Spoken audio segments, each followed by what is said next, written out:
Marilyn's salary totaled $18,000. It was during this Howard Hawks production that Marilyn began her habit of arriving late to the set. Following the film's release, Marilyn and Jane Russell joined the gallery of stars who implanted their hand and footprints in cement at the famous Grauman's Chinese Theater. Marilyn replaced Betty Grable as the top film goddess at 20th Century Fox in How to Marry a Millionaire. Betty Grable's career had been waning, and Marilyn's rising.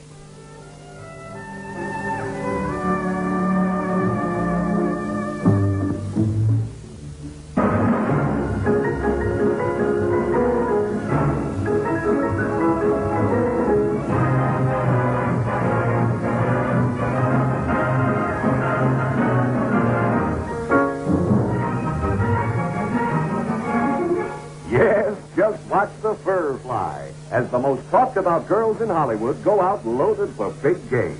Monroe, Grable, and Bacall, adding their own wonderful dimensions to the eye-filling dimensions of CinemaScope, letting you in on the grand and glorious adventures of three fascinating females who pooled their beauty in the greatest plot against mankind since Helen of Troy, Marie Antoinette, and Venus de Milo. New York, New York, you busy, busy, razzle, dazzle, scandalous place.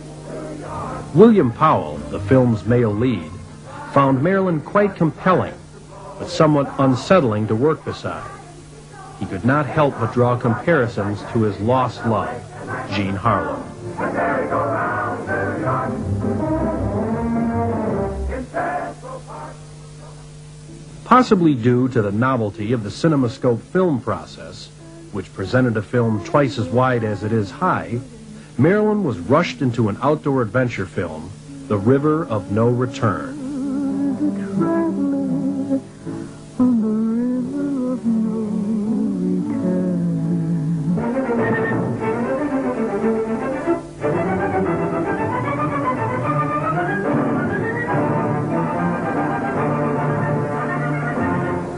Marilyn resented being cajoled into appearing in the picture. Feeling the sting of River of No Return, she flatly refused to appear in a film titled Girl in the Pink Tights. The studio responded by placing her on suspension.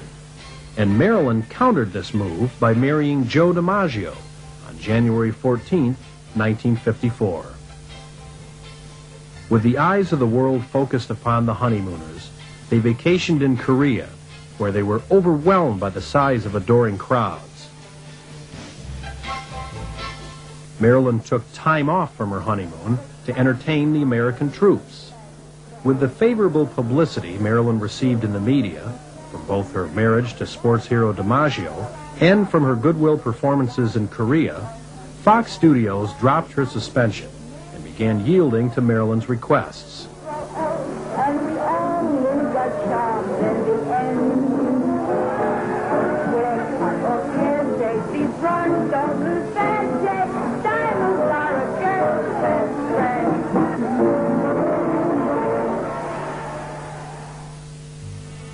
Another tune-filled CinemaScope musical was next for Marilyn. There's No Business Like Show Business. Marilyn didn't care for the script or the picture, but the studio agreed to give her the lead in the film version of the smash Broadway hit The 7-Year Itch if she appeared in There's No Business Like Show Business. As the upstairs neighbor of Tom Ewell in The 7-Year Itch, Marilyn threatens the man's fidelity, but even more threatened was the stability of Marilyn's real-life marriage.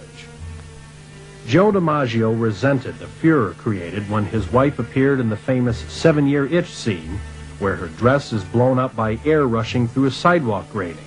Marilyn's attorney, Jerry Geisler, announced her divorce in late 1954. Miss Monroe will have nothing to say this morning. All I can say as her attorney is that this is what we would say with the conflict of careers. Following her divorce, Marilyn placed herself into a self-imposed exile in New York. She spent several months studying her craft before returning to Hollywood to appear in Bus Stop. I would rather say that I have director approval, and that is true. This is his report. Yes, it is. very important to me. You're wearing a high-hat dress now. The last time I saw you wear it, is this a new Marilyn, a new Donna? No, I'm the same person, but it's a different suit. The film version of William Inge's play Bus Stop is quite possibly Marilyn's finest film performance. As a saloon singer with higher aspirations, she falls in love with a simple cowboy played by Don Murray. Following Bus Stop, Marilyn formed her own production company to produce feature films and announced her intentions to wed playwright Arthur Miller. While in New York, she had secretly dated the then-married Miller. Oh, could you tell us what kind of a wedding you're going to have? Very quiet, I hope. You feel certain at this time that you will be able to get away to go to England? I feel certain I'm going to try awfully hard. In the event that you are not able to go, will Miss Monroe still go? Oh, sure. She's got to go. She's got a contract to go. Well, that means you may not have a honeymoon together then. I think we will. I hope so. Very soon after their marriage, the couple flew to England to begin work on The Prince and the Showgirl, the prince being Sir Laurence Olivier, and of course, Marilyn was the dancer. The plot basically concerned their two different worlds romance. By the time the production ended, Olivier and Marilyn were no longer on speaking terms. One of Marilyn's more pleasant memories of the trip to Europe was being presented to the Queen. Upon returning to Hollywood, Marilyn had been offered the unique opportunity to portray her childhood idol, Jean Harlow, in a film biography. While Marilyn was eager to approach the role, Arthur Miller persuaded her to turn down the opportunity. Marilyn did play a blonde of Jean Harlow's era, however, in Some Like It Hot. Although the film was beset with production problems, Some Like It Hot remains one of the greatest comedies of all time. Kept me mind all the time, never blue. Always going, don't know where. Always showing, I don't care. Don't love nobody. It's not worthwhile. All alone, running wild. Following her triumph in Some Like It Hot, Marilyn appeared in her least successful film, Let's Make Love. Marilyn's third marriage was also in trouble. Arthur Miller was growing cold toward Marilyn. To additionally signal the end of their relationship, Marilyn engaged in a quick but openly publicized affair with her Let's Make Love co-star, Eve Montan. On July